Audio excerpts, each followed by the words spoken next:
Yo, welcome back to another episode of Podcast Run by a Software Engineer. We're actually quite fortunate today. It's going to be run by a couple engineers because I'm joined with Andy and Stan. Stan, how you doing? What's up? And Andy, how's you? What's good? Thanks for being on the show because we're going to try a different format, and today we actually have quite an interesting topic. We're going to be talking about side projects. It could be any kind of side projects, but I think it's quite interesting because we're all engineers, and I think between us we probably got over maybe like a decade of years of experience of just working in different companies, startups, all that kind of fun techie stuff. So really interested to see what your point of view on is, what is a side project, what it usually entails, how do you start one, and we'll see how that goes. But let's have a quick intro kind of thing. Like, yo, Andy, where you from, who you are kind of thing, just give us a 5-word description. Yeah, I'm from San Francisco. I've been a professional software engineer for about 2.5 years now. And Stan? I'm from San Diego. I came up into the Bay Area for college at Berkeley, and I've been working for around, I think, five years now. Yeah. Jeez. Well, I mean, like, it still feels like yesterday. I completely remember, like, the first day I started, like, doing tech or whatever. I've been, jumping around. I think so far, so good, I could say. As in, like, there wasn't any crazy stuff. But, that's, like, the general 9 to 5 kind of thing, right? Like, when you have, a consistent full-time tech job, as a software engineer, that's, like, your main focus. But then there's nothing stopping you on your free time to do, like, a little bit of side action, right? A little of side projects going on. So that's what we're going to dive into today. So I think basically for people that are not super familiar with what is a side project, what would be your definition of it? Probably a project you work on the side, but no, it's like kind of like a hobbyist thing that you work like outside of your working hours, like you're either not getting paid for it or you're trying to make some small money on the side. Yeah, I kind of group everything outside of my traditional work at my like salaried job into side projects, but there is kind of like a gray area because oftentimes a lot of the side projects ideas that I have are kind of inspired or they're kind of based off of stuff that I see at work that I'm like, maybe I should dive into that area a little bit more, and then I find something. That's a really good point you just mentioned, because like when you're saying that, like when you're working on your real job, whatever, that's like experience and expertise that you get like over time, and there's nothing stopping you from taking that expertise and like, dude, I could play around with it on my own time. But that also brings up like why there's kind of like non-competes kind of thing going on, because like when you think all this knowledge of where you're working at, then like you spin it off of something, there's always this kind of stuff. But those are unenforceable in California. Is that true? I actually had no idea about that. Yeah. Dude, give me a second, I'm gonna write it down. But that's actually a good point, because I think from my point of view, actually, what is a side project? If I look at this from way back, even before I had my first job, it was something that is just you work on it while your main objective in your current state of life is happening. So like when I was in uni, for example, my main objective was, getting that degree, studying all of that. But there was nothing stopping me from doing a side project. So my side projects were building random profile websites for my CV kind of thing. So I built my first CV on this app, this framework called Meteor.js. And like that was not required with any of it. I'm pretty sure you're like nodding against it, but I hate that framework. It's terrible. So this guy did it, and there was nothing like in my course load that requires me to do it. But like from that, you manage to like learn stuff on your own, and like I use that to submit my jobs, and that's how I got a couple of jobs at the end. So that's kind of my definition of what's a side project. Is basically it doesn't have to be compared to your full-time job. It's just basically compared to like your first focus in life at the moment, whatever focus it is. Sorry, but also like there's so much to think about even before like starting a side project or even like finding an idea to begin with. So I think just to get a bit of inspirations going on, what was your first side project, Stan? I think the first one that I worked on was like a poker hand calculator. Because I was like trying to make money. This was like back before I actually had like a formal software engineering job, because I actually studied mechanical engineering. I was just trying to build up like my portfolio. I was like, well, I'm going to try to build something that looks somewhat impressive, and maybe I can make some money off of it. And so I built this thing, and I like took pieces of code from like all over the place. I just like scrapped together this thing, and then I It kind of worked out, but it didn't actually. I wanted to expand it so I could actually like create an API around it and then like build like a bot that like could play poker hands, but it never really got to that point. But that's actually really interesting because when you're mentioning like, yeah, your main focus at that time was a mechanical engineering degree.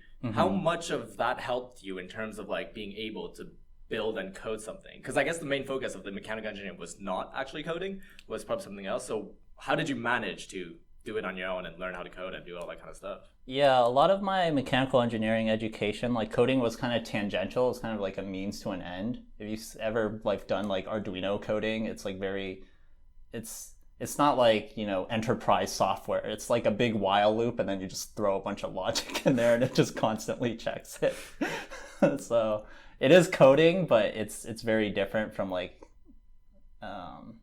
application wise, right? Like it's very different than actually building something that spits out results or do you remember what was that stack that you used when you started the project? Oh, I think I primarily used Python. There was like a pretty quick like Python like hand calculator, and I think there were also parts of like a C library that I like patched in. It was like, again, this was like a very piecemeal thing. If I look at the code, it looks terrible. It looks like a kid put it together because I was just like struggling to get the result and I just wanted to make money off of playing poker.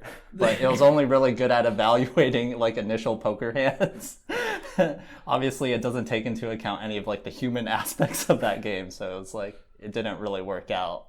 No, but I mean, if it doesn't look scrappy, it's not a side project. I mean, I'm not going to say it's true for 100% of the cases, but I do see so many like examples of side projects where it's like, yeah, piecing it together, finding packages that probably have like 2 stars on GitHub. That has been maintained in like 4 years. Yeah, this project might have 2 stars on GitHub before I like made it private. Yeah. Yeah, that's a fair point. That's so interesting. But yeah, how about you, Andy? What was your first side project?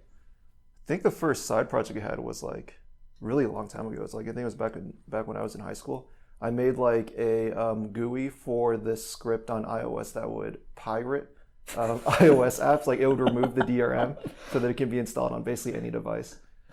Yeah, I was gonna say, can you just tell me what's DRM? Because I'm not familiar with it. So yeah, it's DRM stands for, I think it's like digital rights management. It's basically almost like malware that's put on normal applications to prevent it from being run on I guess like computers that it's not approved for. So like if you buy this piece of software, you can only run it on your computer, but then if you try to run it on another computer, it'll check and it'll actually stop it because that computer like didn't pay for it. Oh, that totally makes sense because like a lot of days, I think the biggest news lately, it's like all the jailbreak stuff going on with like iOS 13, iOS 13.5 and everything, and like there's just such a big community going on with that. So it's so interesting how you mentioned that this was a trend even from like back then. So so how long did it take you to like, deciding to get into it to build something? And I'm guessing your main focus in high school was studying at that time. So what was the drive behind doing that side project? I mean, I don't know, like programming just seems super interesting. I mean, high school to me was incredibly boring. If anything, the side project was my main focus at the time. Yeah, because high school wasn't paying you to do anything. Exactly, so. Yeah. Yeah, that's a fair point actually, because I don't even remember much from high school if you guys actually had loads of like computer classes in quotation marks happening. I remember we did a really quick like HTML kind of thing where you write your own .html file and you would do like very simple stuff and you drag it onto the browser and then it's going to display it there. So that was the extent of high school coding. So did you guys have any like similar experience where they really tried to, expose you guys to tech? I was supposed to take an APCS class, but it got canceled because like not enough people signed up for it. So that was basically it. I didn't take any CS classes in high school. Yeah, what's AP? Like, I'm gonna be asking a lot of like, what is this? Because I didn't grow up in the Americas, so I have no idea what those stand for. They're like advanced placement classes, so they're supposed to give you like college credit if you like pass a bunch of tests.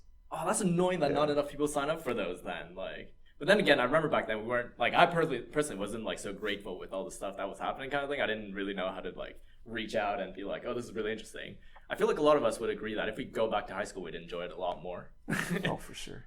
just because you kind of know what you're Yeah, because I'd be smarter than all these with all kids. the stuff I know about. Yeah, I'd just be styling on those kids. Yeah, everybody's like 13-year-old. You're just like so much confidence. Oh my god. Oh man. That's the dream. I don't even need to go all the way back to high school. College is fine. I did super well in college if I went back. Nah, screw college. I can't do it again, but I'm not gonna think about that. Too much nightmares from back then. But yeah, because I feel like when we were talking about all the examples that we just brought up, we all had like different, I guess, purposes to why we started those projects, kind of thing. Like some of us is, really interested in a specific topic, or for me, it's just like, why not? But yeah, I guess like in general perspective, then what is like a goal of a side project? Now that we know what it kind of looks like, what's the purpose of doing it, I guess?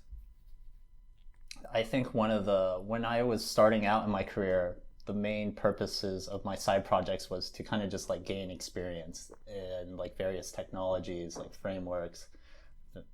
Nowadays, I'm like less interested in the technologies, but I am still interested in them. But I think I'm like more interested in like kind of exploring ideas that might actually like produce something at the end of the day, like actually make money somehow.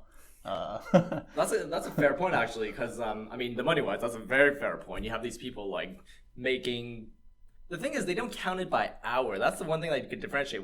If you have a successful side project, they count it like over the span of 10 years. Like, okay, the first 9 years not going to be making anything, but in 10 years you have a valuation of like 500 million. It's like, okay, take that 500 million divided by 10, and then you have 50 million years. So like that's one way of looking at it. But the other thing that was mentioned was that like. The technology itself is not a limitation for you nowadays in terms of if you want to start a new side project, if you know what I mean. As in back then, it's like you didn't have that many tools, but nowadays, when you're saying you like the idea of starting something, it's because there's more open-mindedness to what you can create. Yeah, I would say like I have a lot more tools in my pocket nowadays. Like I don't need to struggle through like language basics. Like even if I'm working with a new language, it's still a lot of languages have similarities, and it's kind of easy to transfer the like language concepts from one language to another.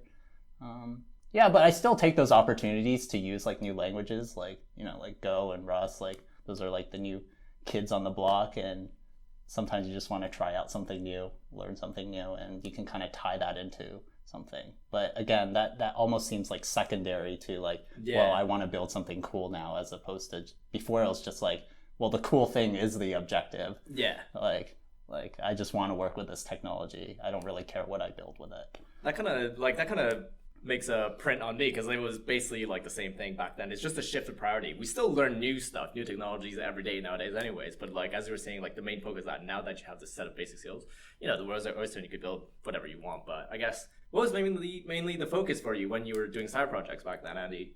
I mean, it's pretty similar to Stan. Like my focus is still to either kind of work on like the skills that I don't get to develop like on my current job, so like front end stuff, for example, and to just build cool stuff. So I have a much more, I guess, junior look on it than you guys. Well, I mean, well, you still want to make money. Yeah.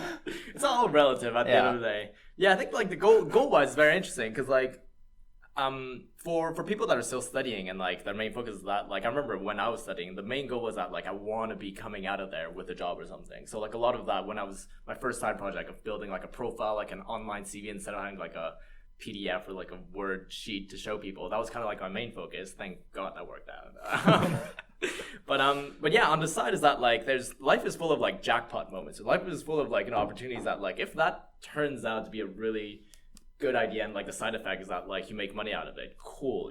Like the side effects are always inherent to whenever you start a side project, because you never really know what's going to happen. And I mean, if you talk about a lot of the successful side projects and a lot of the unsuccessful one, they could probably agree with that statement at the end of the day. So I think one of the hardest things about side projects is like kind of keeping that like longer term goal in your mind, because I think a lot of us have probably experienced this. Like you kind of start something, you think it's so cool, and then eventually it kind of fizzles out because you don't see any results from it. So people that can actually keep like that long-term vision, I think, are like the people that are actually successful with side projects. Yeah, like definitely we'll have to talk about like motivation, like how to keep yourself like motivated to do all that kind of stuff. But then you have these people who just randomly did something. Next thing it's worth like $3 trillion, and like they hit the jackpot. So I don't want to just like say that doesn't happen, but I know like the most consistent case is like the people who are consistent, hardworking, motivating ends up with like better results at the end of the day. But Yeah. I think like one of the base things that like you'll never know until you actually start a side project. Like if you've never done one, I suggest, it's not hard. Anything could be considered a side project. I think as we were describing, the simplest thing could be that. But I think a lot of people that struggle a bit in terms of like, as we were saying, motivation and all that kind of stuff is how much time should you spend on a side project in terms of like, when we're talking about the whole point of side projects, it's not your main focus, right? Like you spend most of your major time of the week doing your main job or whatever it is. So now the cool topic to talk about is that like back then when you were looking back, how much time did you spend on it when you were working on your tiny little side project? I mean, a lot of time, but then like I think right now the cool part about a side project is that you can get to spend as much time as you want on it. So like if you want to kind of just abandon it, you can. If you want to pour every single hour of the day into it, you can. Yeah, that's a bit. I guess that's very fair because you could like forget about sleeping and just do your side project if you want. If it's that cool. It really is. And what about you, Stan? I think the bounds that I generally try to set for myself is I don't want it to interfere with what I consider like a good job being done at my primary job. Like if it starts interfering with that, I have to reconsider how much time I'm spending on it. And this has happened before for me. Because it was so I had to interesting. Yeah, because I was just like really into it and I had to pull back.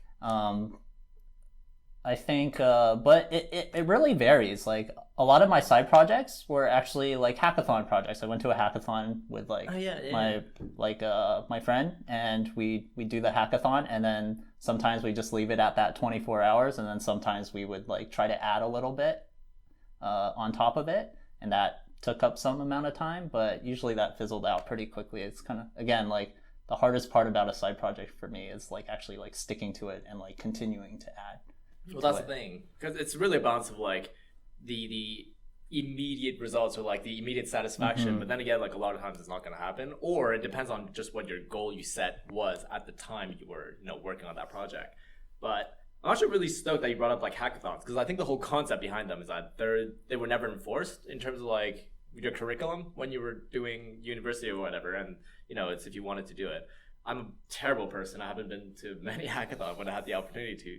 And nowadays I still don't do it, which I'm so bad at. But I guess like when you were doing them, did you know, or like when you were working with other people in it, did you notice a lot of people keeping up with the project after that? So like when you were saying 24 hours, boom.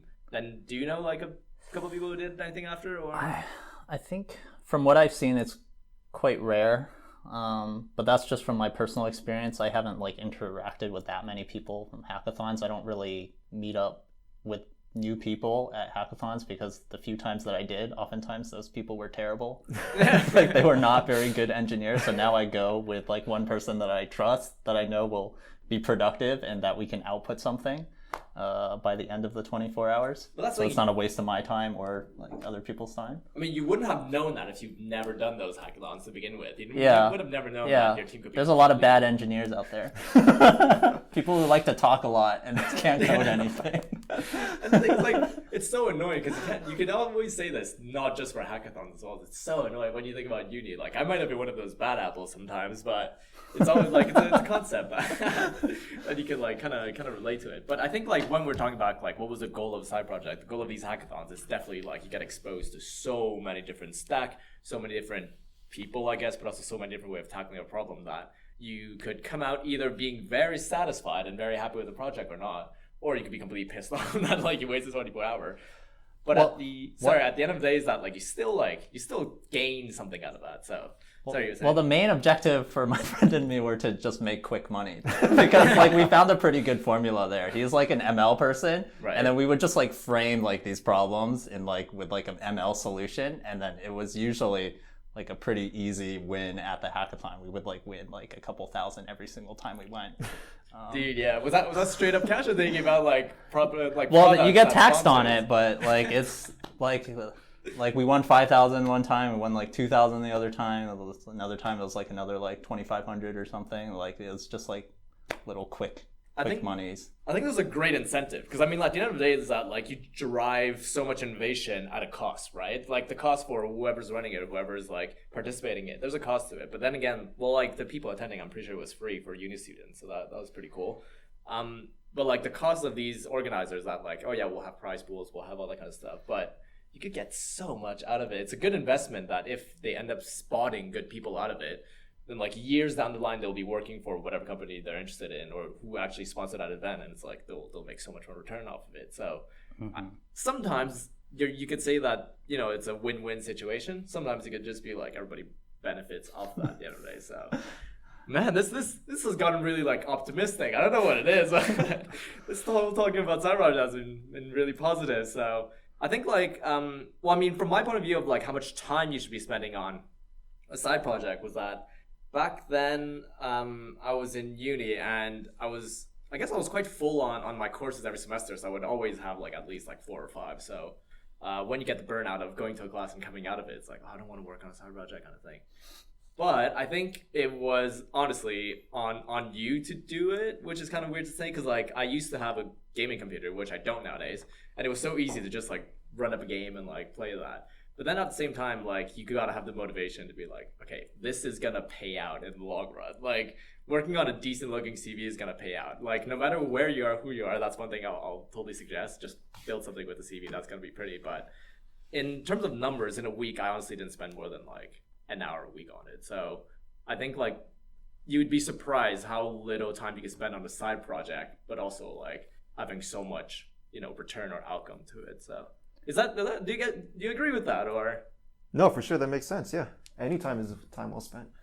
Yeah, I think even if you do spend like an hour a week or like a couple hours like on the weekend, again, consistency is key. Like that's what really builds like a cool side project.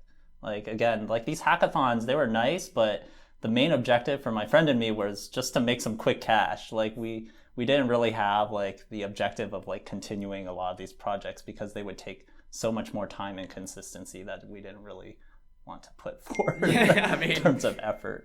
At that time, probably, yeah. You might be able to say that. Yeah. But I think like over time, like you probably gained so much out of it, like unintentionally as well. Like yeah, there's the monetary value, of course, but like unintentionally, like you just you know somebody who you could rely on, but also like they're relying on you at the end of the day, just because like you guys know like a lot of weird shit anyway. So that's pretty cool. But yeah, we could definitely talk about like the life cycle of a side project because there's so many approach to it, if you know what I mean. Like some people could easily just dive in. Somebody could just be like, oh, I got this idea in my head, and next 30 seconds, within that 30 seconds, they're on it and they're building it. But some other people like speccing out stuff. Some people like, oh, I just want to do a bit of like research before market research. I want to spend some time doing some designs kind of thing. So I guess we could just start from the beginning kind of thing. I guess what would be your breakdown of a life cycle of a side project, just an overview?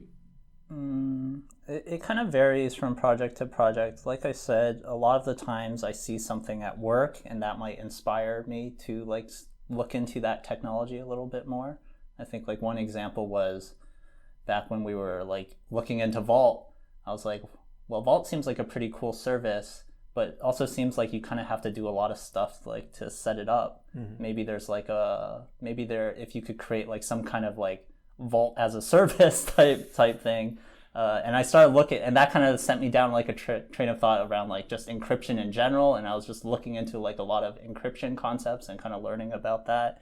I think and then eventually I was like the side project I ended up with was like, what if you had like an encrypted DB that just like constantly rotated keys in like a probabilistic manner, right? Key rotations, like when encrypting stuff, can be like very expensive. But what if you just like, if this row was like encrypted with a certain key and it had a certain percentage to be like to change that key every few seconds, like what if you built like a database that kind of had like this concept? And eventually, like I kind of looked into it and it didn't seem like it really had much of a product market fit. But like it did teach me a lot, and I think like no, you crazy bug. You should have totally done it, man. You wouldn't be sitting here with me nowadays if that actually happened. Yeah, like I think again, most of the ideas that I have like for side projects oftentimes come from work. Sometimes it's also from just random blog posts. Like I was reading about deep fakes, and deep fakes can be used in like a lot of malicious manner. But I was also thinking like, what about the future of advertising? Like, and just like reading this article made me think about this. I was like, in the future, like people already have such targeted advertising. Like they know your age, they know like your ethnicity probably, they know where you live, they know like It's so they creepy. know like what you've bought on Amazon. Like they all share this information together. And how could you make an ad even more targeted? Like if you had all this information, like oftentimes people are biased to buy things from like people that look like themselves. So what if you could like generate images of people using products that like look like you? And I feel like that might actually be like the next step in terms of ad tech. And that kind of just like stemmed from, you know, reading like a random article about like cans and like and like deep fakes. That just like snowballed real quickly there for a second. Like, we just went to talking about blog Oh, posts. that's a brilliant idea. I'm going to have to write that down. We're all just like writing down so much stuff right now.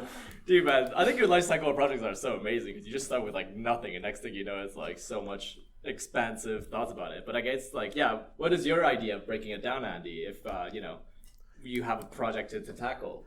I mean, mine is a little bit simpler, I guess. I usually just like try to see what like problems I have in my day-to-day life. Like I'll probably use some app or something and it's missing something. So I'll just start out by cloning it and then kind of slapping that feature on, and I'll, you know, choose whatever tech stack is cool or fun to play with.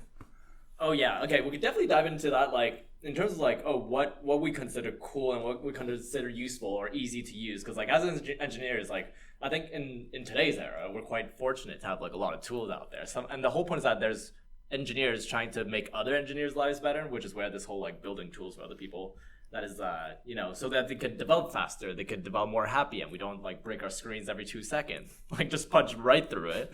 Don't know if you guys ever seen it in person. I haven't. Let's hope we don't see it in person.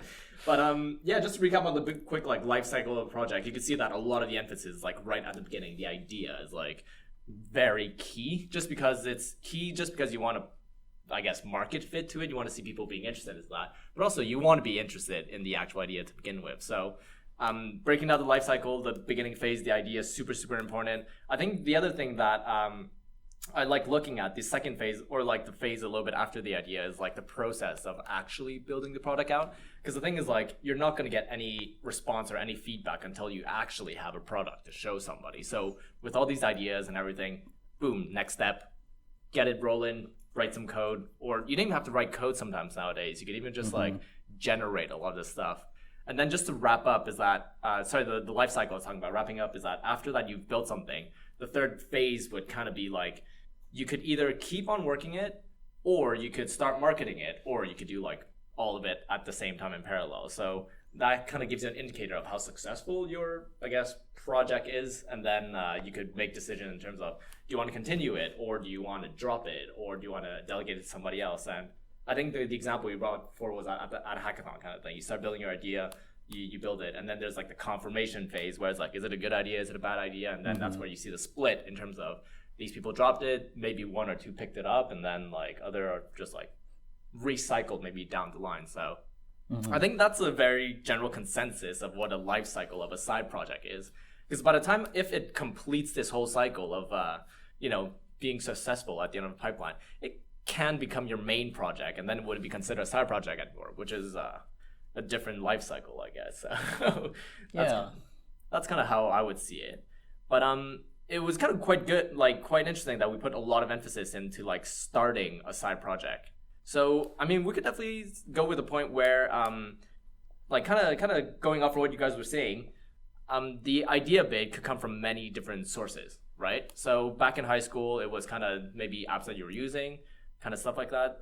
For you a lot, Stan, is work is quite a big influence. So being able to work in different industry might actually open your vault of ideas into such a big world, because every industry has something different kind of thing. But aside from those kind of examples, do you have like more examples of where like ideas come from? Or, and you mentioned like blog posts and everything, so. I'm trying to think of an idea. I don't know, like sometimes I get ideas from my friends too. Like I had this pretty ambitious side project to kind of build like a clone of Facebook. Obviously didn't play out that well because it's kind of sophisticated. But my friends were tired of Zuckerberg spying on their data, so they had this brilliant idea to come up with something similar to Facebook. But yeah, I mean, the real benefit of Facebook is just that everyone else is on it. So yeah, the network effect makes those types of products quite difficult to usurp. But the thing is, like, as much as you beat up yourself about it, like, there's nothing stopping you from like trying it anyways. Because things like, you know, all these people nowadays saying that Facebook is dying and Facebook is not as influential kind of thing. Like, it is bound to happen, right? They're not gonna have the monopoly forever. People bring up the example of MySpace. It's like, oh, MySpace has been there for ages, but then like the guy that made Facebook, like, just kind of toppled it. So it was kind of funny also when you mentioning like your friends were asking you to do that, because when they find out that you could like code a bit, kind of they'll pitch your idea to you. I wholeheartedly encourage it, man. If you know somebody who can build stuff, like, throw so much idea at them. And like, you know, I don't know if I would encourage it. yeah. You know those people that they meme, like the business people that are like, I got an idea. Oh, yeah. I'll give you 50% if you build it. I was like, hell no, dude, get out of my face. Give me 90%. Yeah, why don't I just take this idea and go build it myself? Like, Well, you didn't know of the idea until they brought it to you, though. That's the whole point. Well, well, you brought it to me and now I know it. I could have thought of it at the exact same time you told me. Yeah. Yeah. Oh man. All right, guys, do whatever you. If you know an engineer, like, tell them. Don't tell them. It's up to you. It's a 50-50 anyways. Yeah. If you're an engineer and you can help me build it, I'd be more willing to listen to the idea. But I'm more skeptical on the pure business people. Yeah. And we're going to talk about the engineers who can't help you build it. So those people don't talk Oh yeah, to you either. the people that are at the hackathons. Yeah. Oh man, that's quite jokes.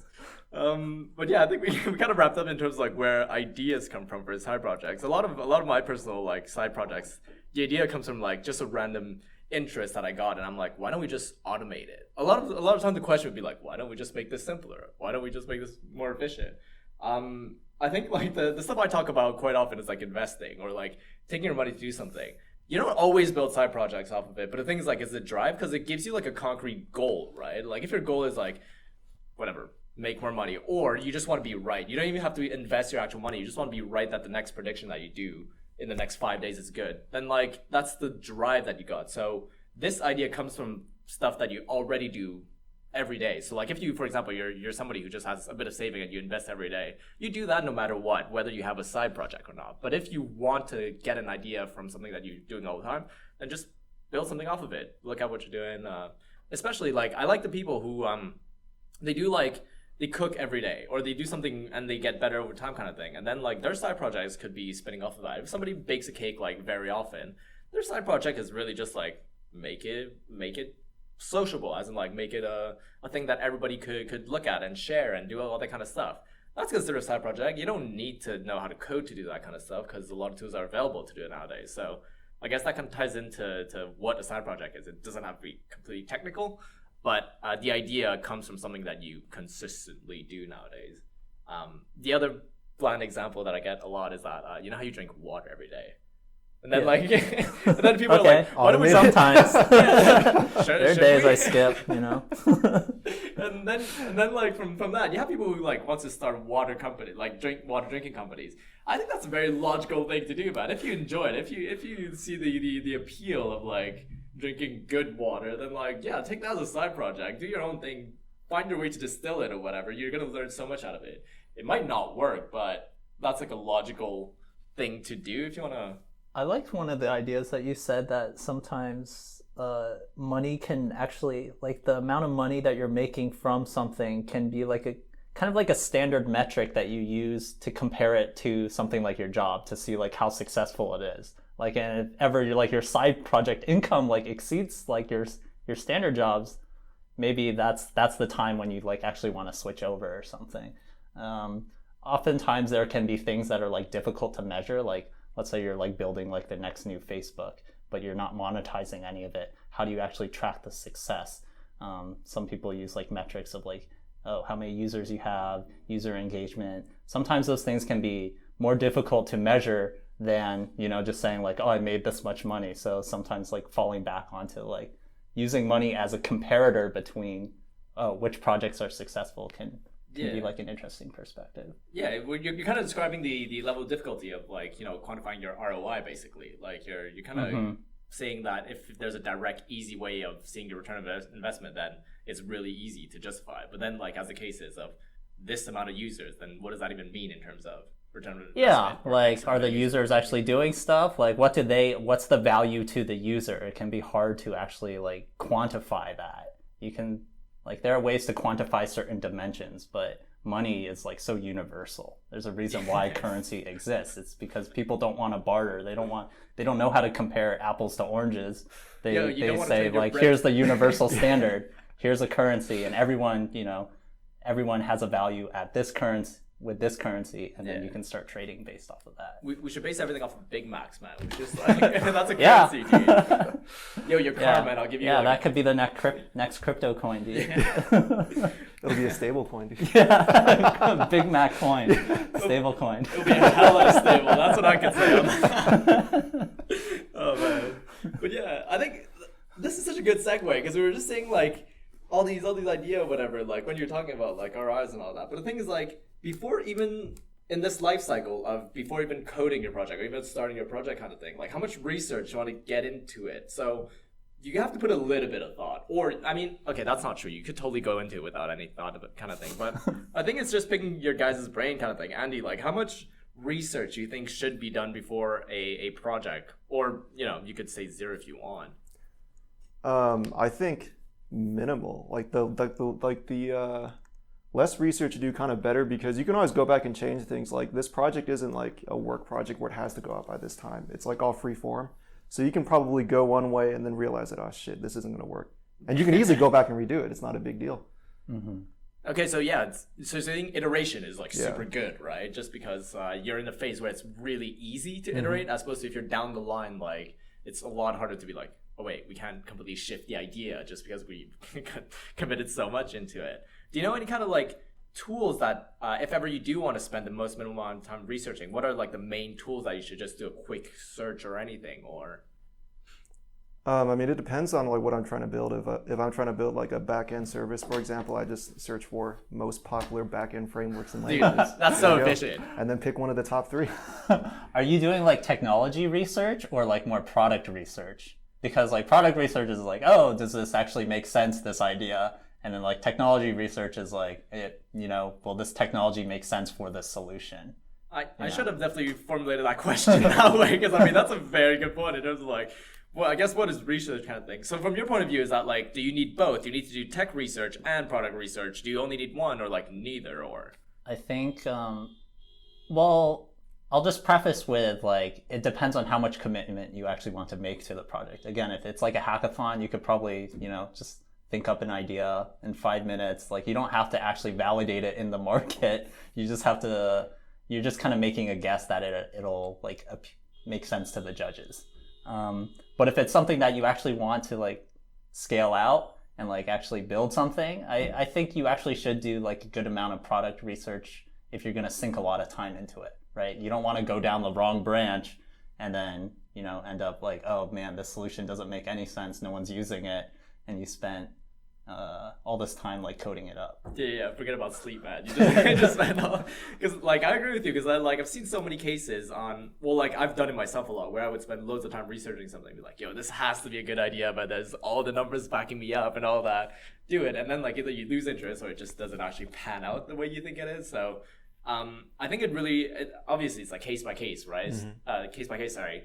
Just because you get either from previous experience, like sway towards one way or the other. So if you look back at like the few side projects you've done, and then you've done so many research for every single one of them, and like you just didn't enjoy it and it didn't actually have the backing or the results that you want, then for the next project you probably might be just build it.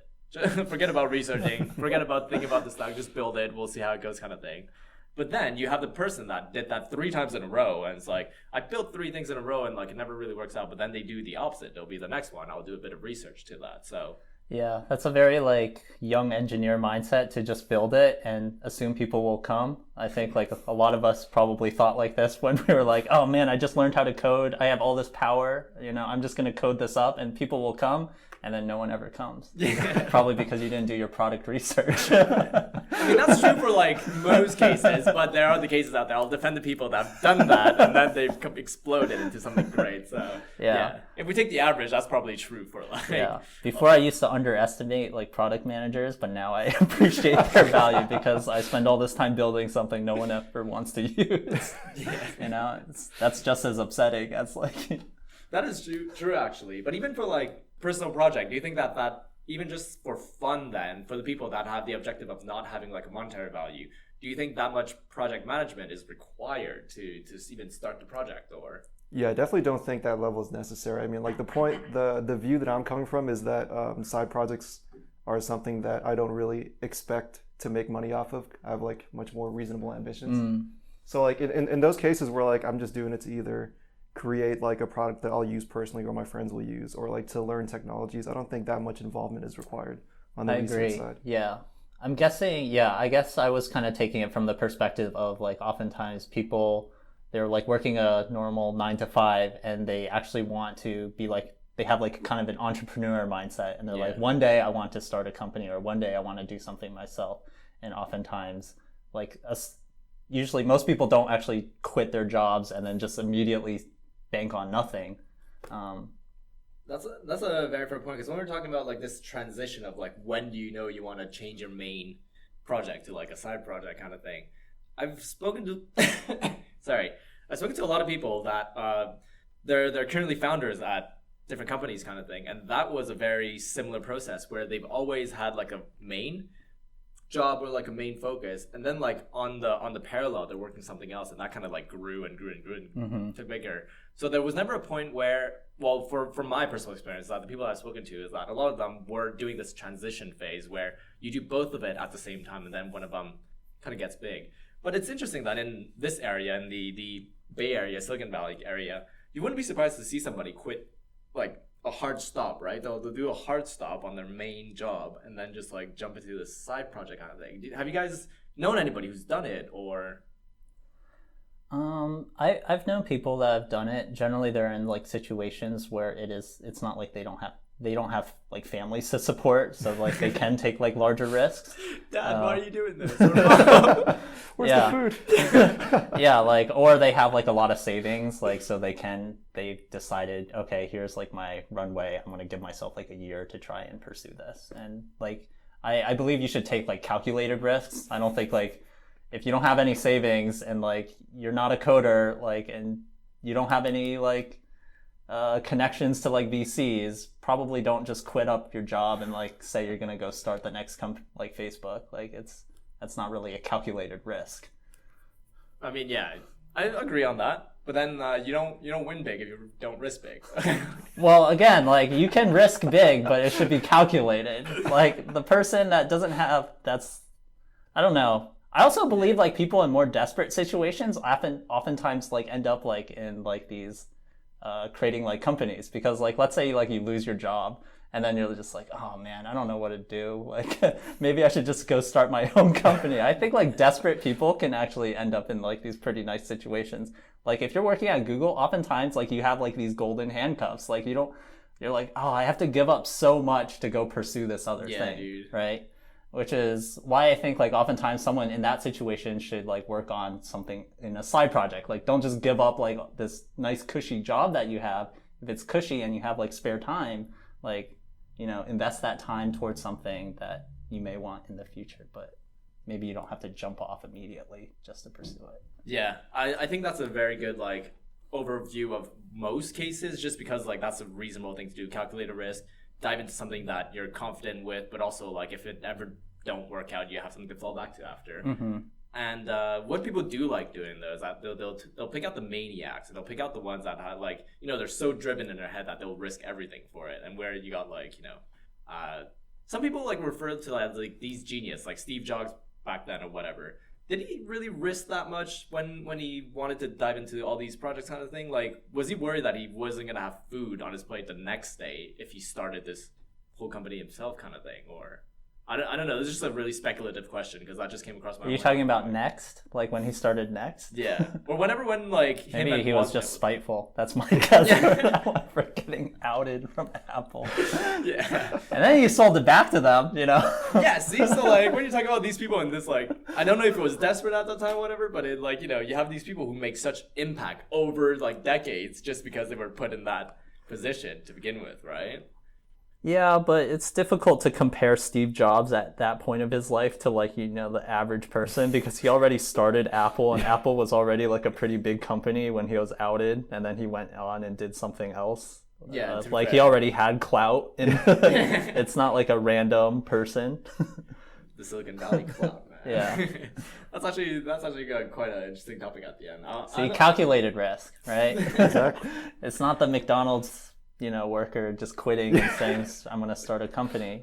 Though I wouldn't doubt like that person, like again, desperate people, like they can pull stuff out of their ass sometimes, I never underestimate a desperate person.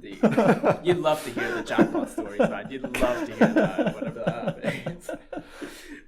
But yeah, actually another question that I would have is that like a lot of these side projects that people either want to start or like they've started already, there's a point where you always have to ask like, oh, do I want to do it solo or do I want to work with somebody else onto it? So I guess what would be some criteria that would say yes or no to that question? Probably like the scope of the project. I don't know. If it's like a fairly small one, I just want to learn technologies, like definitely I don't need to bring another person on. But then even if it's like a more sizable one, probably not until I know that it's going to be a good project. Like I don't want to like con one of my friends into helping me out to build like a piece of shit. Yeah. But they could be a person that has the same goal as that. Like, they just want to learn something new as opposed to like that. So I guess there's a point for pros and cons in both cases. But I guess, yeah, that's a really good way of like thinking about should I ask somebody or not. Do you feel inclined that you're bothering somebody by asking them to work on a project with you or? Well, I mean, I'm not forcing them. They can say no. So if they say yes, then I don't feel that bad about it. They've made that decision themselves. And it's like waterboarding now. Like, what'd you say? What'd you Got say? a gun out, dude. It's like, can you work on this? Like, yeah. 90-10. 90-10 at the end of the day. Yeah, I got the idea. Yeah. What about you, though? Stan, how do you tackle this question of, oh, should I work on this project solo or with somebody or many people?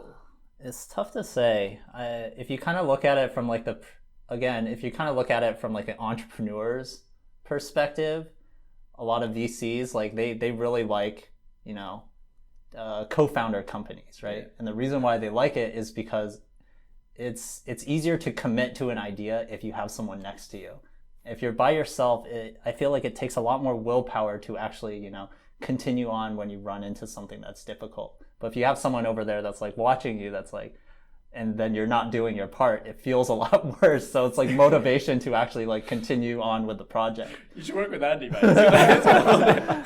Well, that's the thing. Like, I think doing it solo, if you have like the willpower to like commit to something, and assuming this is like a project that you want to commit to like long term, I think like doing it solo, it might be too difficult for a lot of people.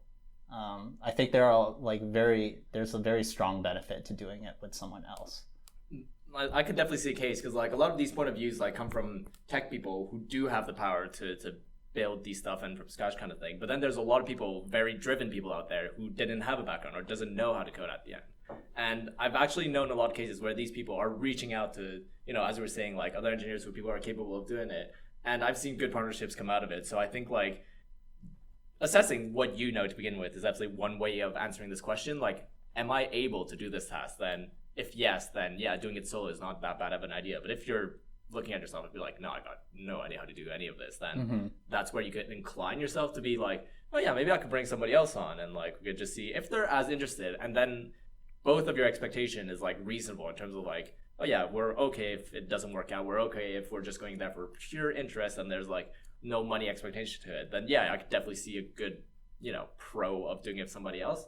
So I guess that's basically me answering the question is, when I start a project, do I want to do it solo with somebody else? I'll just ask about that. Like, I'm obviously full of flaws and I don't know like how to do 90% of stuff. But in terms of like building websites or building like playing with like TensorFlow package, like those kind of stuff, I could do it on my own and it could be really fun. And, if it jackpot on it, then great. We all talk about that all the time. But another point I wanted to bring up with should you do it solo or with somebody else, that there's you got to take into consideration how many people you know to begin with. Like if you don't know anybody, that is really hard to do it somebody else because you have nobody how to do it. Which is why, like as we were saying, like these years of experience of working in different industry and like working in different tech roles, that you get to know people, and that's where you kind of have this connection with other people that, you know, if you know them, it's easier to ask them to start stuff to begin with. So I guess the person also matters a lot. Like you don't just want to pair up with any scrub off the street. Like you want someone that's like dependable, someone that like can pull their own weight, that's like good at the parts that, and maybe they like their skills complement your own. Do you not like the wild card factor? Nah, this ain't sunny. Wild card bitches. Yeah. Somebody goes absolutely rogue and then like comes back like literally 5 weeks later. And yeah, it's like, that's the going to the hackathon without a partner idea. You know, you just find a random person, and that's a wild card right there. No man, I personally haven't done enough wild card, but I'm slowly inclining to do a little bit more now. Like that risk is really, really energizing. But yeah, I think we're still talking about like even. It's really interesting how we've got so much content of just like not even starting a project, not even working on a project yet. This is all just starting. Something that was brought up like quite a few times already is like, how do you choose a stack in terms of what's the technology behind it? Is it supposed to cover front end and back end? Is it like what kind of stuff? So I guess like I could just go over my process of like what I choose to build something with to begin with. So if we take a quick comparison of when I did my first side project, it was genuinely pure out of curiosity of using a technology that I've never used before. So even back then, like JavaScript wasn't part of my arsenal. I've never touched it before. So I was like, yeah, I'll do that. And then this framework branded itself as like really easy to work with, Meteor.js, which Stan absolutely despised at the end of the day. So that was kind of like the stack back then. How I chose it was pure out of curiosity. And it was kind of this coincidence that this, whether it be marketing, whether it be somebody else that told me about it, like kind of came in my path. So I chose with that. So that was kind of the vision back then. But nowadays, when I choose a stack to work with, it depends how serious you are to the project. If you believe that the project is really going to work out, I would choose a stack that I'm comfortable with, which nowadays is a lot of Node.js, a lot of the, simple frameworks that exist, but also keep it as like, raw as possible. But then there's nothing stopping you to do another side project for out of pure curiosity. If you want to use TensorFlow with Python, which I'm not super expert at, that would be a good contender of a side project just because it's out of interest and out of, I can do it if I spend a little time doing that, which is the whole point of side project. So I guess that's how I would break down in terms of what should I use to build this next $1 billion idea. I guess do you have something similar, Andy, or is it a completely different process of choosing what you want to use? I mean, yeah, it's definitely something similar. Like I usually just choose like whatever is fun and interesting, but mainstream at the same time because like my business ambitions for my side project's pretty low. So I want the side project to at least help me out on like my main job. Mm-hmm. It's like the React, right? It wasn't even a contender back then in terms of like should people use React because first of all it never existed. And nowadays, like, dude, it took everything by storm, and people would kind of be like, why are you not using it as opposed to why are you using it? Which is why the kind of shift kind of bugs me a bit, just because I feel like there's something else that's going to come in and like you're the new kid on the block and everybody is going to be on it, and that's how they choose a stack. They don't really choose a stack, they're just given to them, and then people are just falling into it. But I don't know if that's what you were seeing with your stacks or how you choose your stacks nowadays, then? I think it kind of varies. Again, if it's like a short-term project, I'm probably more in Andy's camp where I just pick a technology that I want to learn, something like that I don't use every day. Things like I set up projects with like Scala, Kotlin, like Go, Rust, just to learn the languages, like become more familiar with them. But if it's something that I want to invest time in, I've been trying to have less of like a kind of an engineer mentality where like technologies are cool and more of like how do I iterate faster. And in that case I kind of picked languages like Node, stuff like where I have a lot of code samples out on GitHub where I can like solve problems really really quickly and easily without like the language barriers of like working with a language that I'm not intimately familiar with. Yeah, I like that just because you kind of have the shift of like a little bit less technical but more operational. Like everything just makes it more seamless for you to do at the end, which is I guess which is kind of good because a lot of tools nowadays, if you look at packages on GitHub or whatever, I personally take the stars as a good indicator. I don't know if it's a fair thing to do, but if you have a package that's been like updated quite consistently, like where the last commit is not 2 years ago or something, and has like quite a lot of stars to it, I use that as a good indicator to you can rely on that technology to be part of your stack. Yeah, like one of the main reasons why people like, JavaScript and Python is because of their large package ecosystems. There are so many solutions out there for you to like build on top of. The abstractions already exist. You just have to use them. Aren't they also a lot of them considered just side projects as well? Oh, yeah. Yeah, I don't. Yeah. I don't know if some of them are side projects, like those libraries that are like is equals or like is even and is odd, and then somehow people import those into their libraries and it breaks the entire NPM ecosystem when like there's actually a bug inside one line of code and the entire package is one line of code. And then you have to update it like every 2 weeks or something. Yeah. That's another conversation, like how toxic the NPM ecosystem is. Not today. It's so fragile. We're not going to get to that though. Another point before you even start a project is designs, ideas, creations, like the creative bit of, we've been very technical nowadays. Like my thought on this, that like, do you have to have designs before starting a project? What do you think? I mean, I really like front end work, so I like my MVP to look super pretty, and like I usually get designs from just copying it somewhere. I mean, like some other company has a team of like 50 designers work on that stuff, so like it must be good. I can probably use it too. Yeah, dude, I 100% like kind of agree with that, just because 100% agree, not 100% kind of agree. Just because a lot of stuff that has, if you ask that question, somebody else has probably asked that question as well, and they've probably invested like a team or something on it. So you could take their answer as like sort of reliable on it. The latest one I've done recently is that like I was debating if we should put 1 or 2 buttons on our webpage. And I was just literally browsing other popular websites to see if they've done it with 1 or 2 buttons. And like that kind of gives you an answer to what's going on. So that's a good way of getting inspiration for designs. What about you? I think a lot of the side projects I work on, like the encrypted DB stuff, don't really have like UI stuff. Yeah. I think I'm more inclined to work on like more back-end focused projects. But when I do work on front-end stuff, I never really roll my own framework. Like I just use stuff like Bootstrap, and more recently like AntD looks pretty good. Yeah. That one has like so many components. So I don't spend too much time thinking about like how it's supposed to look. Oftentimes, if I do think about like interfaces, they're more back-end interfaces, not really front-end interfaces / Yeah, that's a very good point, because when I ask that question, designs, I obviously specifically mean like the visual designs of it. Mm-hmm. But then there's also like the other bit of like the stack or like the architecture design. But I don't want to get into that because it's not as interesting as talking about designs. And yeah.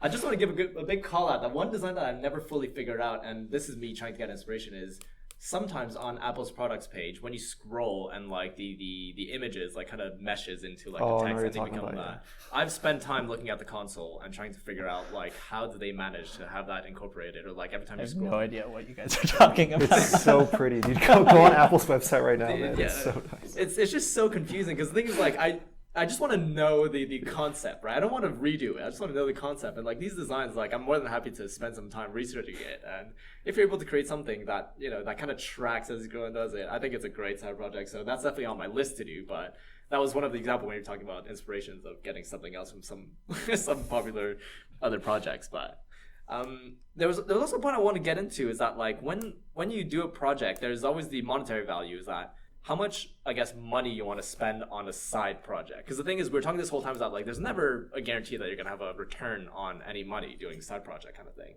So I guess what would be your risk, or like how much you're willing to invest in a side project that you're going to start for the hell of it? In terms of time, again, it varies.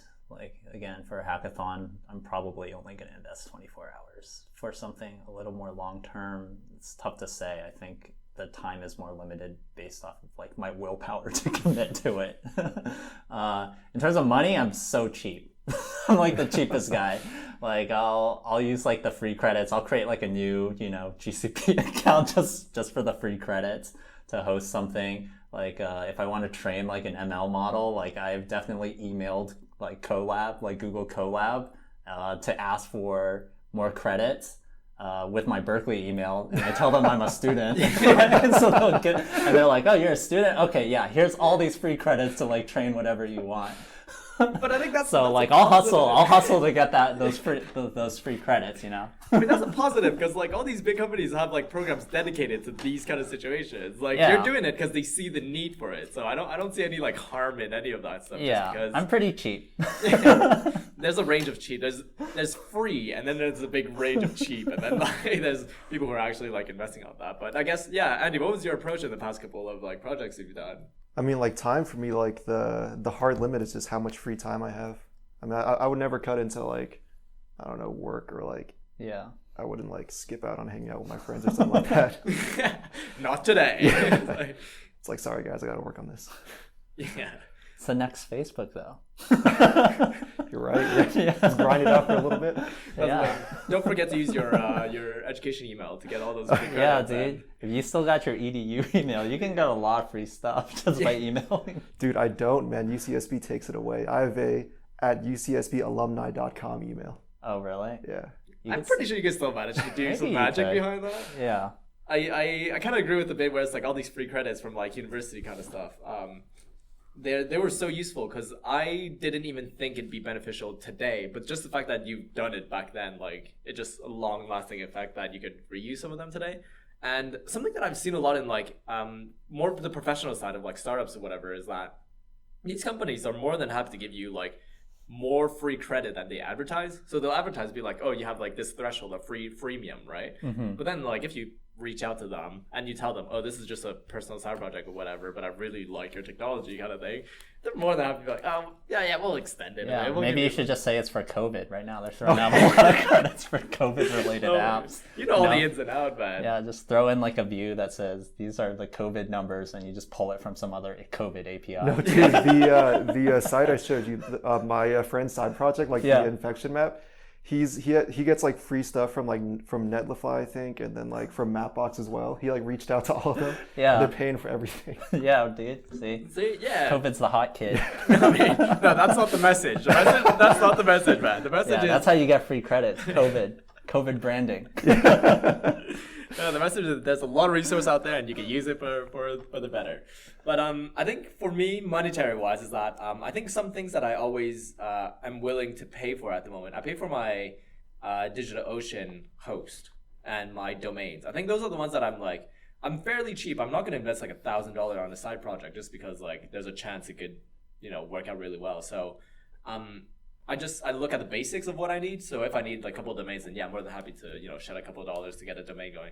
I'm not gonna pay like $7,000 for like Microsoft.com just because it's probably worth like so much more than that. Oh, it's worth more than that. If I can get it for $7,000. Yeah. But I think basic wise that like I think I always need like a host somewhere, and then domain, that's basically the investment money that I'll put on side projects. But in terms of like shelling out, oh, let's try this ad campaign for another $100, like I don't think that's part of my intent at the moment for working on side projects at the moment. So but also like when you're doing this like specking phase of your project, is that like you kind of define the parameters of at what point you want to show it to people, because you could look at it yourself for the past 2-3 weeks and it's like you get tired of it, but there's a point where you want to show it. So what is the criteria for you to be happy to show this to somebody else? Like what would you consider your project as ready MVP to be exposed? What is that, for use or just to show to other people? Just show to other people. I think it's really the point where you're ready to show it to anybody. I mean, I'm probably willing to show someone like a shitty, unstyled website. So for you, it's like 30 minutes after you started it. I want people to see it, man. I spent a whole 30 minutes on it. Yeah. It's good that like there's not a fixed parameter to this. It's good that like you just do whatever you want to define your MVP at the end. So that's one way to look at it. What about you, Stan? I don't know. That's kind of a tough question.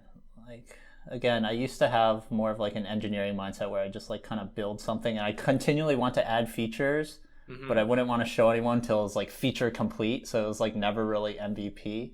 So I try to take like more of like a product mindset these days of like actually defining an MVP.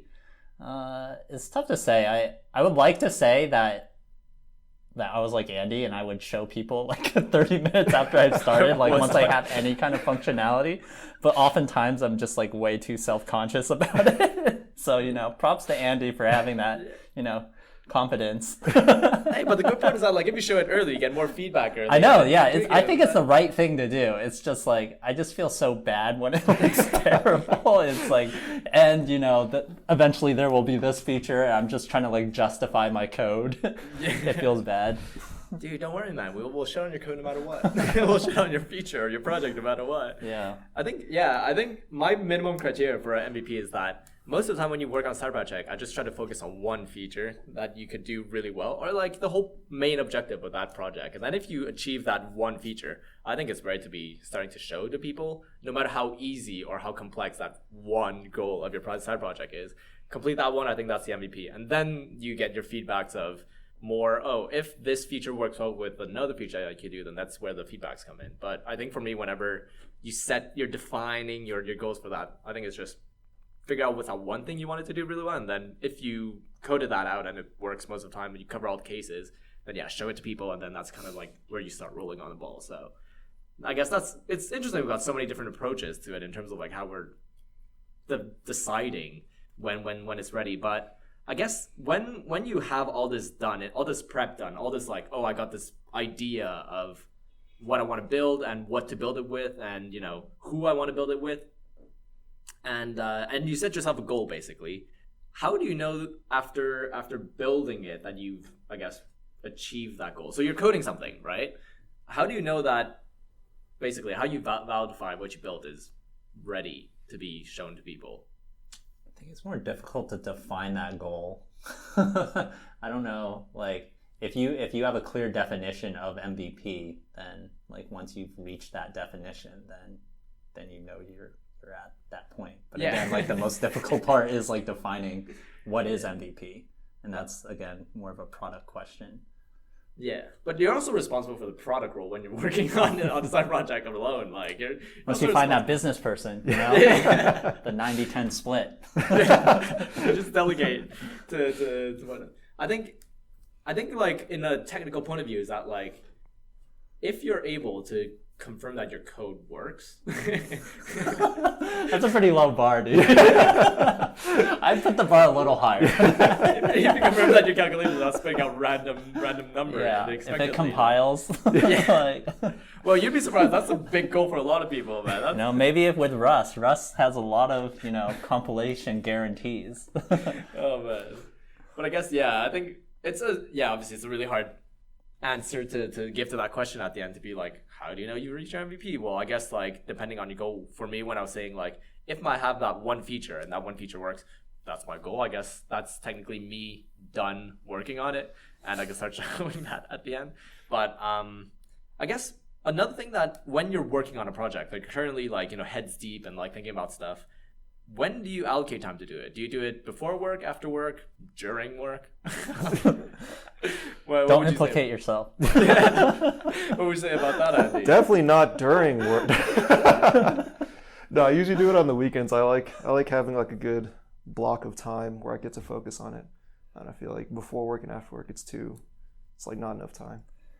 Yeah, I definitely don't do it before work because I'm like awake and then like 10 minutes later I'm at work. So there's no time before work. But after work, sometimes I'll do it. But again, it's kind of difficult when like you get back home and it's like 10 p.m. and maybe you want to go to the gym and then you're like, oh, but I should also work on this. Oh yeah. Yeah. Like it's so relatable. A lot of people like come back after work. You don't want to do more work. Like yeah. Which is kind of like it bounces the point where Andy was saying like on the weekend it's great because like weekends are good. You got loads of time doing it. I actually have this crazy routine. Like one of the biggest project I've worked on as a side project, I've had this routine where I wake up at 6 and then I would start work around like 9 o'clock, whatever. So between 6 and 9, that was like my go-to time to work on a side project because it's the exact opposite mentality. At the end of the day, you don't want to do stuff, but then if you consider work as second priority in like your day schedule, you get so much done at 6 o'clock. So yeah, I've tried that for a bit. The project is still like kind of lingering around, like it didn't explode or whatever. It's still there. But the thing is, like, I feel like when I've tried it and I would 100% do it again if I either find the more motivation or like another interesting idea, I would definitely try that schedule of like 6 o'clock to whatever, 9 o'clock or 8 o'clock or 10 o'clock, depending on wherever you're starting. So What if you got super into it? Would you just call in sick or?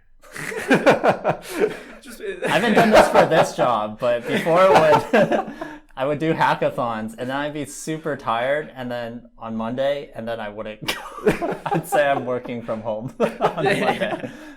I mean, like, it's flexible, man. If you can afford to do it, then you do it. But yeah, I do think that people who are quite maniac and like quite really interested in a project, if they pull it off, I wouldn't be like surprised they do it. I feel like it's a justified point. But then again, policies and all that kind of stuff, you got to figure out. You don't want to get into hot waters. I just want to point out that some companies do allow you work on your own project during work time. I don't know if you guys heard about this thing called the 20% project.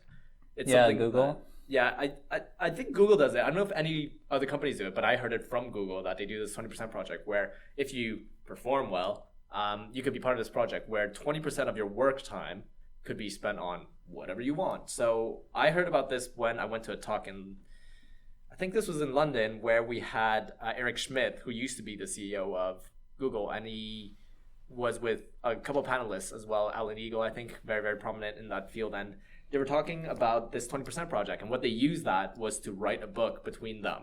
So they took this, free time to write a book, and the company was fully supported. They spent 20% of the time doing that. So I guess that is an idea that I'm just mentioning here because I want to spread it. Mentioning that we should put it out there that the people, I guess, the criteria of performing well is obviously subjective to what you're doing, but it wouldn't be crazy to think that people are working on their own projects when they're getting fully paid by a company. I think it's so sick. I haven't experienced it, but the day it does happen.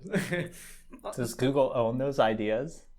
Oh, probably. That's hella smart. Yeah. Yeah, I didn't question it too much, but that's actually a good point. But also, like, we were talking about a lot of this stuff where it's like, how do you stay motivated? Like, when we were saying like, oh, I wake up in the morning, so that's where I can find a little bit of motivation. That's like my interest comes first in the morning, which is how I stay motivated. As opposed to at the end of the day, when you come back, it's like, oh, I don't want to do any of this stuff. So, like, do you have any like small pointers of what keeps you driven to, whether it be driven for a day more on that project? What would you do to keep yourself hyped up? I think this is where having like someone that you're working with, that's probably my main motivator. I find, again, I fall off the wagon pretty easily when I'm working by myself. It's really easy to just like jump on Netflix and watch some TV. Yeah, but oftentimes in those bursts of my own motivation, oftentimes they're actually very technology related. Like, oh man, I really just want to learn more about Rust or something. And then I'll spend like, all weekend just like playing around with it. Yeah.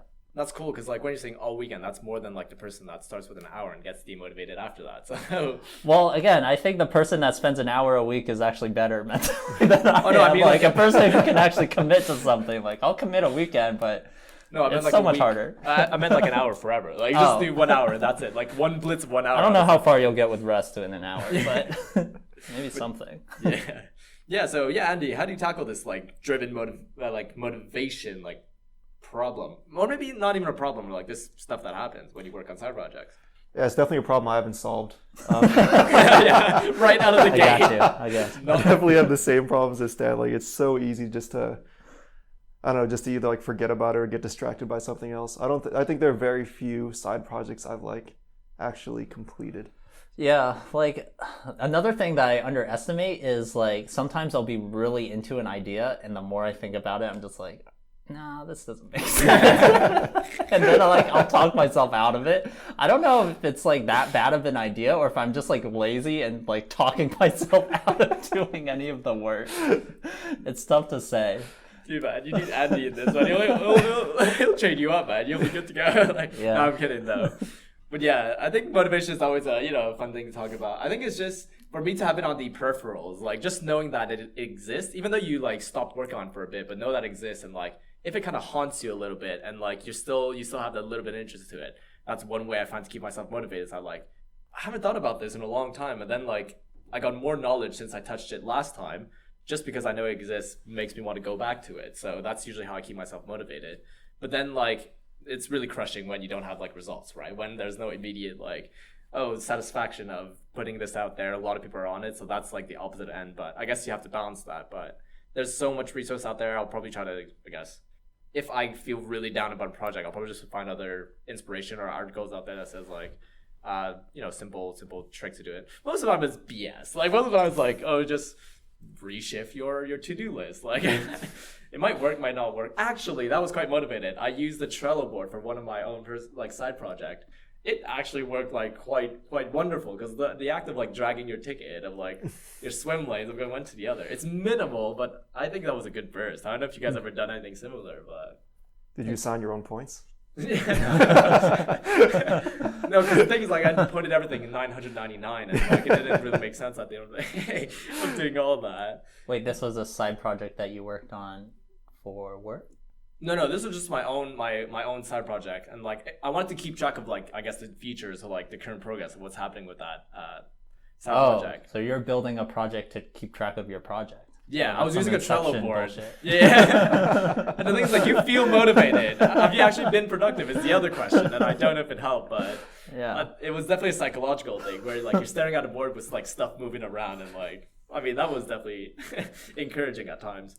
But the thing is, like, when it sits there and you have, like, a whole backlogs of stuff and doesn't move, that's kind of depressing. But, hey, you win some, you lose some.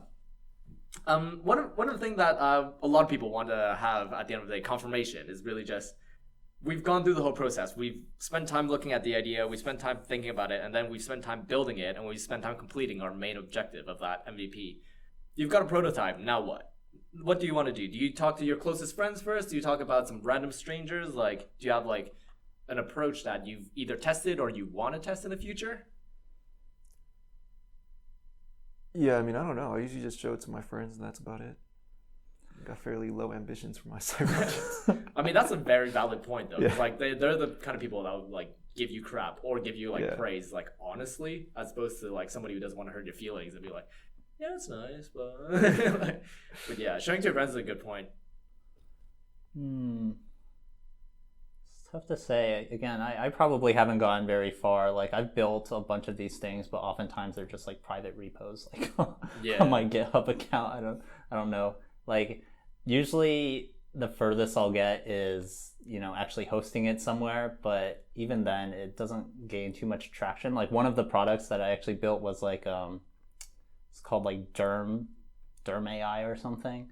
And it's like a Facebook chat bot, and like I get some people messaging me some weird photos on that. I guess that one's successful. Like, I get like 20 views. Like, Dude, I get 20 great, people man. talking to it like every month, and I see it. It's pretty interesting. That's probably as successful as it's gotten, and that was actually the output of like a hackathon project. A lot of my stuff, like, it's like I have like a fleshed out idea and I start building it, but then it becomes so difficult to build it by myself, Yeah. and then I'll drop out. But as you were saying, a lot of people would say like, oh, the first 10 users were the hardest, or like the first 5 users the hardest. But then like when they get to 1,000 users, like the 0 to 10 is much harder than like the 10 to 1,000, and then like the 1,000 to 10,000 is much harder than 10,000 to 1,000,000. You know what I mean? Like this kind of scale. So even you just getting like this random in quotation marks interaction with users, I think that's already quite a successful thing that people are willing to whatever waste their time. I don't know if I on. want to see 10,000s of those images. Some of them are pretty gnarly. I've stopped looking at the messages. But that is one way to confirm that, looking back, you've built something. Hey, it's doing something. It's like, whether confirmation, good or bad, doesn't matter. It's that there is a confirmation. I think for the prototypes that I've built actually was that I've built this thing where it was basically a aggregated pool of like betting on sports matches, which is instead of taking your one opinion in terms of who's winning, you kind of get like the opinion of like a crowd of people, and it's like kind of like a specified crowd of people that you end up deciding. And I managed to get a couple of people to do it, like just a group of friends. Like I showed it to a group of friends or whatever. I mean, we won a little bit of money, so that was like a very simple confirmation case, and that was kind of the point where you get a lot of feedback. Be like, oh, why are you only allowed to do this? Why are you only allowed to do that? So from my experience, it was definitely the same as Andy, as you were saying, like showing it to people that you're more than happy to get crushed by, basically. They're more than happy to get like giving you hard feedback. But then when it does work, you're like, oh, damn, it actually like could benefit people. So I'm definitely the approach of friends. But then the next phase after that would simply be like, okay, fine. If your friends kind of like it, then I guess more than that, than friends of friends, or just put it online. Hacker News is a good place to put it. I think it's a good way to, play around with the prototype that you build. That's not stopping you on the side to keep on working on it if you want. Yeah. But it's just that, like, if you want some confirmation, I guess that's one way of doing it. But also, like, showing it to yourself, confirming it to it. If you look back a year later, as we're saying, a project that you've built, that's one way of, like, showing some confirmation to be like, do you still approve of that idea, or do you not approve of it anymore, Yeah, I think, like, actually having users, like, use it is, like, pretty good gauge for how successful that project was. Yeah. Because I think, like, at the end of the day... I'd be happier if it was making money, but... I guess some people are getting some of their skin diseases diagnosed. But I will have to say, the training set definitely skewed towards cancer. Because there weren't too many... We didn't have a lot of images in terms of, oh, this is like a benign mole. A lot of them were like, this is a cancerous mole. So if you're using that service, probably don't trust it too much. Go to an actual dermatologist. This is the most sound advice you could get from this podcast. Yeah. Go to an actual dermatologist. I guess, just finally to wrap up, this is just like the speculative bit where it's like, from your point of view, like, if it does go successful, what would you do? If you ever work on a side project that ends up being like, big hit, what does your tomorrow look like? I mean, what do you mean by hit? Like, as in it makes a bunch of money or it works well? It could be your definition of a hit. It could be financially independent, or it could be something that gives you no money, but it affects like 1 trillion people if you want. Well, you could probably monetize. Or You'll find a way. I'm sure investors will find a way. Or you get your family's approval. Yeah, that's a big one right there. Yeah. I guess it's basically this is just a section of like what ifs kind of thing. Like for me, if tomorrow I work on a side project and like it ends up completely like being successful or whatever, I still think I don't want this drastic change of life. I'm not the kind of person that will be like, I'll drop everything tomorrow and like go do that kind of stuff just because, like, as we were saying, like, calculated, but also like you don't want this shock, if you know what I mean. I mean, the shock will happen. It's just like depending how you manage it, right? So if something blows up and like your side project becomes super successful tomorrow, I'll be like, my routine's gonna be the same. I'll just assess it, and it'll probably take at least like a month before the next big action comes from. So I guess that's kind of my approach of what ifs in terms of being something successful, and my what if of if something doesn't become successful is more like, we'll just keep on working on it, or like we'll just scrap it at that point. So do you think the same, Stan, about like if something becomes successful? Because I guess that's kind of one of our objectives of side projects is we want to get this blown up a bit. Yeah, I think my definition of successful these days would probably be I want to build something that actually gives me some form of income. Would be successful. And the degree of success and that probably affects how I would decide what I would do if I was, quote unquote successful. If I made a lot of money from it, maybe I'd actually try to buy a house in the Bay Area, That won't be a pipe dream anymore. Yeah, all the agents will have their phone ringing. The next day, you'll be successful. Literally, the next day, all the agents are going to But if it's just like Derm AI, and I just get, a bunch of photos of moles and other, skin diseases, like herpes and stuff, I guess that's successful, but I don't know what I'd do with that. I probably can't change anything about my life. I might need therapy, if anything. My life might go downhill. Oh, man. Well, that's one way to look at it. Yeah, that's pretty sick then. Yeah, finally, last words. We're just going to go with, for the people about to start a project, about to start a side project, considering that we've done a couple ourselves and like we've seen different cases, do you want to give like a bit of advice or like just a simple thing for them to keep in check before, they get into that journey? Yeah, have fun, and it is what it is. If it works well, it works well. If it doesn't, it doesn't. And you, Stan? I think if you're going to work on a side project, diligence. That's like the key. That's the key to a successful side project. Yeah, well, I definitely can't debate about that. My advice is as good as any of yours. So then again, that's the end of the episode. Thank you guys for participating. Thanks, Stan.